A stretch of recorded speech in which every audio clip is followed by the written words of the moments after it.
Well, hey, welcome back. I'm Josh. Here we are at the Quick Speed Shop. Today, working on my Dodge truck cab. Look at this. The roof skin is off, but by the end of the video, the roof skin will be on. So let's get into it.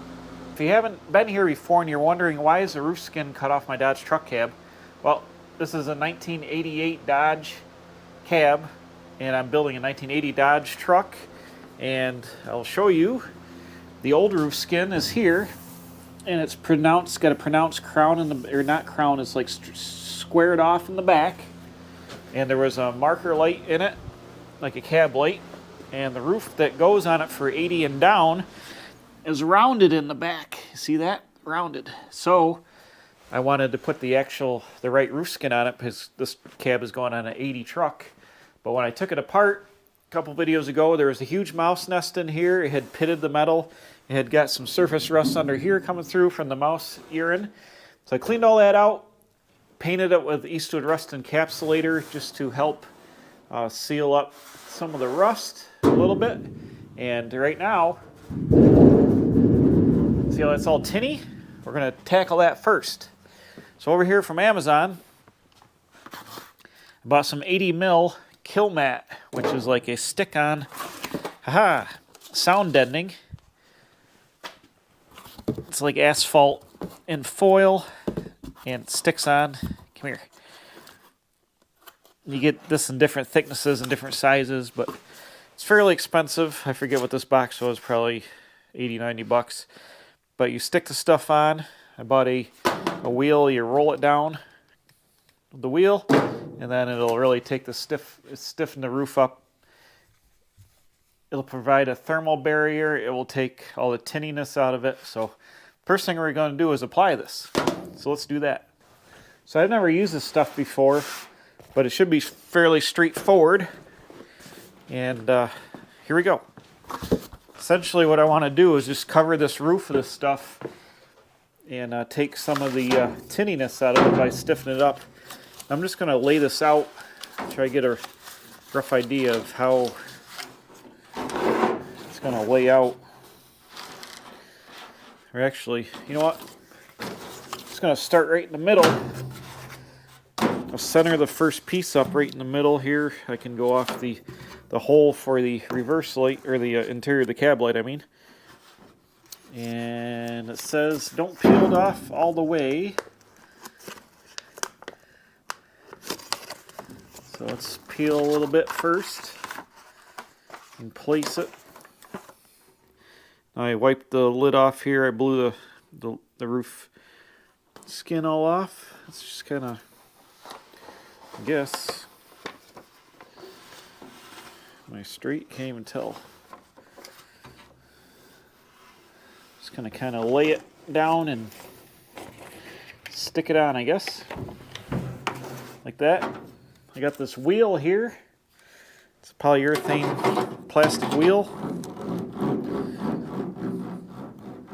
Would you look at that now? I'm just gonna wheel her up on.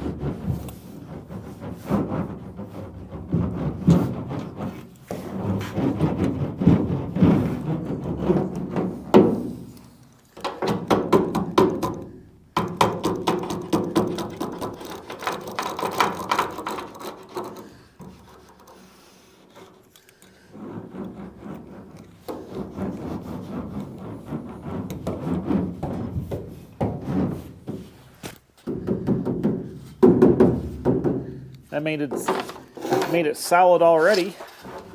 I think I can just continue on my way. Placing this, let's see, it's got an edge that overlaps, so we'll lay the overlapping edge in. Yeah, something like that.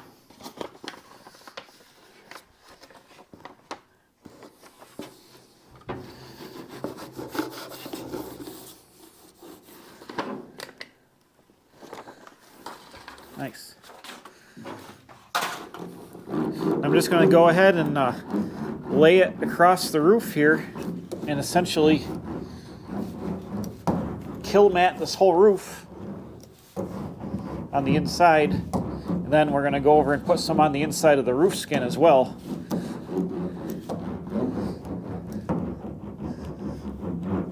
But see how that sounds? It's already taken the tin sound right out of it just by putting 2 sheets on. So I'm going to put you on fast motion here, and I'll this whole roof, and then we'll do the skin.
Alright, bam, check that out. All kill matted up. I cut my holes back open for my clearance lights. I got to put the wire on because it goes on with the roof skin.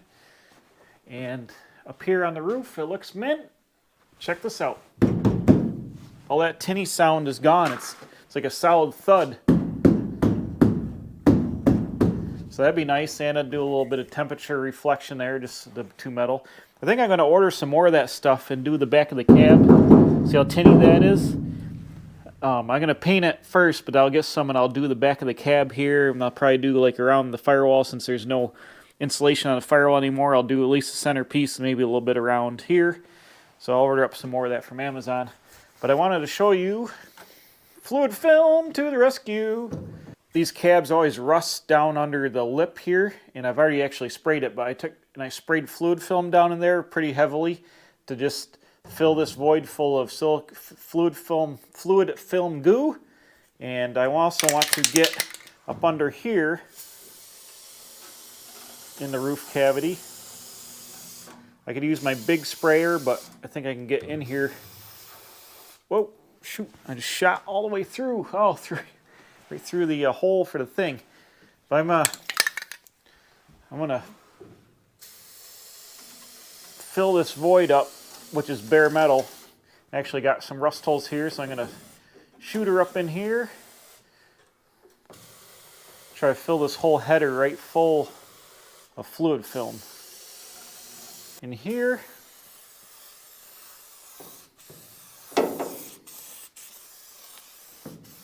Just where stuff could lay.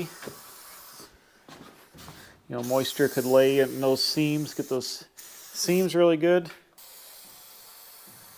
Get it all up inside there nice. All right, here we go. We're ready to glue. I'm just going to do it. This is 3M panel bond adhesive 08115 and a panel adhesive gun. I bought this all on Amazon. This 3M gun is 08571 right there. And this is 90-minute work time, 4-hour clamp time, 24-hour cure time. But you can accelerate it with heat. And the instructions say cover your surface. It has dust on it. I just wiped it off. There we go. Cover your surface on both things. I've really roughed this up with a grinder edge. It says cover both pieces to be attached, like smeared around, then put a bead on it on top of that. So it comes with this mixing tip that mixes it for you. And I'm just going to go and squeeze it out. I'm going to put some on right now, and I'm going to use my finger and spread it around just to coat the adhesive bonding surface. Oh, and it looks like it wants to keep coming out unless I back the gun off. There we go. So I've got a bead on there. I'm going to mush it around with my finger.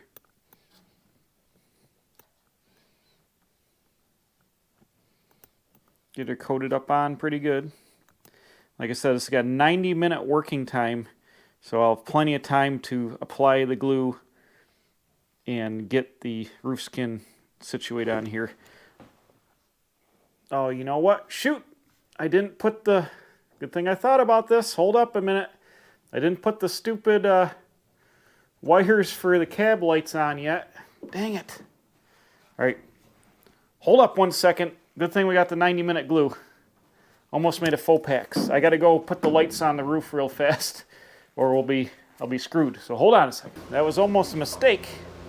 I got the wires taped to the roof skin, and I also added a piece of wire sticking out of the roof so I can feed them down through, because that would be the next thing that would screw me.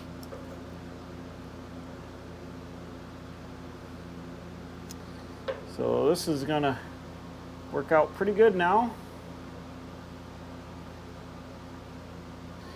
And the beauty about the panel bond adhesive, there's no warping, you know, no nothing. Just glue it on, clamp it down, let it sit 24 hours, and your roof skin or other panels, you could glue door skins on, you could glue quarter panel patches on, anything that you can get behind and clamp, you can glue. I actually use this on the roof skin of my Model A hot rod truck and the running board.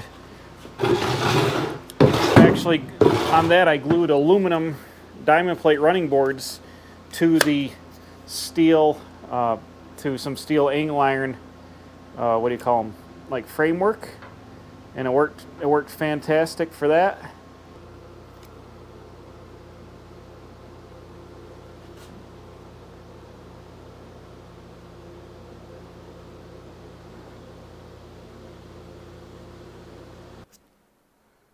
Yeah, we got over half the gun left here, so we should have plenty to glue this on.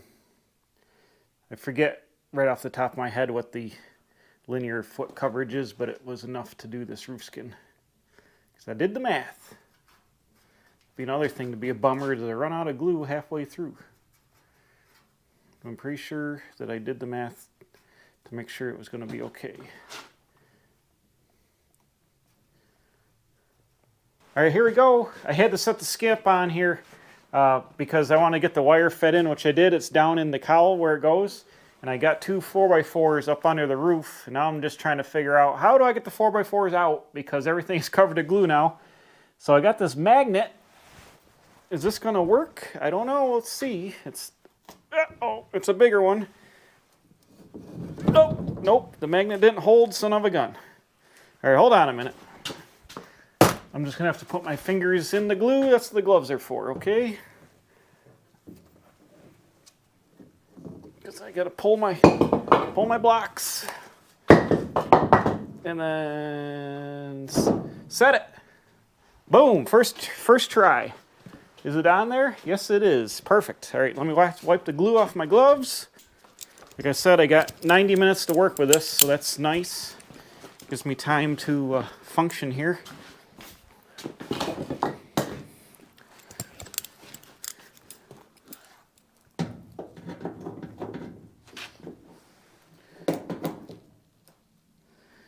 Ooh, nice. Okay, I got the back clamped down pretty good right in the center. That probably lifted this a little bit. Not too bad. I can clamp this. Where's all my clamps? I didn't plan ahead. Dang it. Can you see what I'm doing? I got these clamps at a garage sale. These are going to come in handy right now. Will they reach? Yes, they will. I think they will reach. Come on now, man. Oop.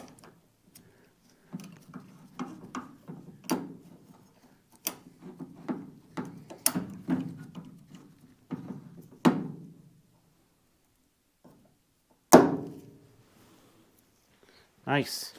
These are wide clamps here. You see these are nice. These are working good for here. And put one here and one here.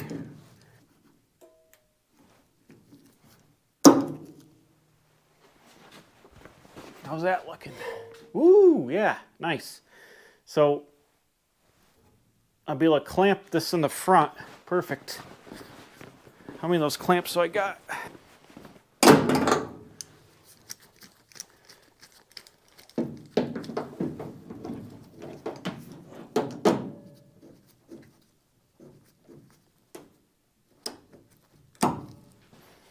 I don't want to clamp it too tight and deform it. It's hard to clamp it, but it's working. All right, bam. That was a little nerve-wracking, but I got it. Check it out. The thing is clamped all the way around. Got good squeeze out on my glue there in the seams. And I tried to level it with my finger, and actually it flows out a little bit, so it's level in here. It's right up on the lip, float around, which is going to be fine because I'm going to seam seal on top of this to seam seal it all up. I ground some of the seam sealer out earlier, so I'm going to re-seam seal the whole way. So it's not going to matter if this glue is squeezed out like this. It'll be covered right up with seam sealer, but it will also help seal it in. It's all squished out. This side, the metal is just a hair longer, so it didn't quite squish out as far, but it is bonded all the way up in there. It's clamped, and I will seam seal all that. The roof, see how this sticks out right here a little bit? I'll show you from the side. This newer panel must be formed just a little bit differently with the roof, so it's got a little bit of a stick out there, but that's fine. But all this, where the glue is hanging out here, that's bonded good. I'm going to take the sander, once this is done, I'm going to tape off the paint. Well, I might end up painting the whole roof skin when I paint the cab. I probably will. But I'm going to sand this down. Any of this glue that sticks out, I'm going to smooth it up. It's sticking out here a little bit. And then I'll tape it both sides after I get it sanded, and I'll seam seal the seam. So anything that's not squished out like here, it's not squished out all the way. It'll seam seal in there. But this is clamped on the inside. It's clamped good here. It's hard to tell in the light, but it is squished all the way out. That's bonded. This side doesn't stick quite out as far. You see the cab here doesn't stick quite out as much. But this is all bonded here. It's got really good squish out all through here on this side. Plenty of adhesive on it. A good strong layer. Had good bare metal with really coarse striations from the grinder in there, so it should mechanically bond really well. And this roof skin is on here for the duration now. And luckily I didn't forget my lights. The wires are in there. They're good. So I'll show you where it pokes out down here. It hooks into the headlight switch in the dash. So it comes right down the A-pillar. All right, it's the next day. I kept the heat on all night. The roof is warm, and the epoxy bonding stuff is hardened up. I forget what it said, like 4 hours set time or 4 hours clamp time, but it's 24-hour cure time, so I got another 12 hours to go with the cure, but it is... thing is on here. Oh, by the way, check this out. Ready? See how solid that sounds with that kill mat in there? It used to sound like this, you know, with the metal. Super solid now, and then underneath, that really made a nice difference. That'll be nice and quiet in the cab. Like I said, I'm going to get some more, and I'm going to do the whole back of the cab, and then some of the firewall and stuff with that kill mat. That'll make a big difference keeping the cab nice and quiet. Not that this is some kind of luxury barge, but you know, every little bit helps. Tinny and rattly, it'll make it a lot nicer going down the road. Well, that's Kieran. I'll come back tomorrow. We'll take the clamps off. We'll take a look. But I've started another project. This is a quick build. I got 6 weeks to do it, or I'm going to lose the shop. Bam! 1950s rail dragster. Nail head powered. All original Ford parts. 34, 35 hubs, 37 wheels. Model T frame. Model A dropped axle that's been windowed in the front. T frame rails. Buick nail head. Dynaflow transmission. White wall slicks, retreads. Look at that. Alex Tire Service, Rochester, New York. Vintage recap dragster slicks. Panel truck seat going in the back. The only thing I'm using that's newer is this 8-inch rear end that was in my 40 Mercury that's been narrowed, but it's got the right bolt pattern for these wheels. And it's going to be hidden under a piece of protective tin here so it doesn't blow up and blow your junk off. So nobody will be able to tell, and the seat will be behind it. But yeah, I'm building this for the Buffalo Motorama at the Buffalo Convention Center. It's March, I think, 24th to 26th. If you're anywhere around Buffalo, this dragster will be here. But in the meantime, it's probably, actually with the videos, it's probably coming up like in a week or two for you guys on the videos. But for me, it's 6 weeks out. I'm going to build this dragster. It's a nail head. It's going to run and drive. It's going to be crazy. Well, hopefully it runs. I've never heard this engine run. It's actually, this thing's a death trap. It's a 62 401 4-barrel, 325, 340 horsepower, something like that. Way too much for this Model T frame, unboxed Model T frame death trap junk. But this isn't for, actually drag racing. This is for the show, and I'm going to take it to cruise nights on a trailer and fire it up for people. It'll run and drive around the yard. I'm sure it'll do wicked freaking burnouts with these slicks and this motor. But my dad had this. He bought it with another one, and he built the other one, and this one, it turns over, everything's complete. It's got nice oil in it. I'm going to guess it's a good engine. I'm going to build some weed burner headers for it. Right now it's just going to have a single 4-barrel on it with a factory intake, but eventually I might like to put like 6 2s on it or something crazy. I don't know. That stuff's expensive. But I had all this junk, the whole thing, I had all this just laying around in stock and putting it right together. Hocus pocus, bam, dragster. So you guys that were around back in the day, you're going to want to stay tuned. I've never done this. I've never even seen one of these things run in person. Guess what? It doesn't stop me. I'm going to build one. I've got the little books from back in the day. I can look at the pictures and bam. 50s dragster. So you definitely want to stay tuned for this. It's going to be in between Dodge videos on and off, but I think it's going to blow everybody's mind when it's done, hopefully. And then when it goes out on the show circuit, it's going to be awesome. I want it to run and drive. I want to drive it with open headers into the Buffalo Convention Center in the middle of winter. That's going to be crazy. So, sneak peek, nailhead dragster. All right, it's the next day. Let's take a look. I got all the clamps off. The roof is glued on here good. And like I said, all this smush out here, this glue, is going to be fine because I'm going to seam seal, re-seam seal this all the way around here. And I'm just going to seam seal right over all this extra glue and then paint all this down in there. Seam seal right over all that. Oh shoot, stuck on the engine crane. If any guys are going to do this, you need to know that the roof does not fit perfectly with the new back panel. For the 81 and up back panel doesn't fit the 80 and down roof perfectly. It's a little fatter here on both sides. They must have re-stamped the back of the cab too, I guess. But it doesn't quite line up perfectly, but for what I'm doing, it's going to be good enough. I wanted mainly this roll and stuff like there in the smooth front, so it's close enough for what I'm doing. That's it for now with the Dodge. Thanks for watching. We'll see you next time here at the Quick Speed Shop doing something cool. Don't forget to subscribe and hit the like button down here, the thumbs up, right there, bam. I'm a professional, don't try this at home.